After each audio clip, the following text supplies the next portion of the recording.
Asalaamu calaykum waraxmatullaahi wabarakaatu magaagay mayleray maryamo xuseen wali ku hadal fadahaye covid-19 ka xaaladis meeli marahayto cudurka liinkasaw covid-19 ayaa eed iyo eed ankahahay khaasatan gobolka Maine may ku warbixiyahaya ini hadda eed iyo eed tiroodiyo ambadati dadka isbitaale jiifan iyo dadka ka dhimadahayaan ini una taxadirnu una oo raxaana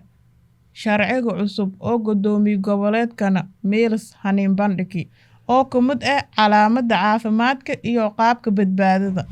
qaybtan ku koreydo oo sharuudo kumid ee wali waa ani una maskaraati hirina iyo ani ilaalina iska dhawaashado iyo ani una ilaalina goobooyinkana iska kooyo oo maala yacniga qaybta kaleena may waa ani gacmo dhigashada badinasada saxda ah kooy isku baar covid-19 hadii aad ki bilowdan calaamadooyinka hirgibka talaabooyinku may waa kuwa gorgortan leen la gal kor mas'uuliyad gaad oo badbaadiyaas dadka adijeelo deriska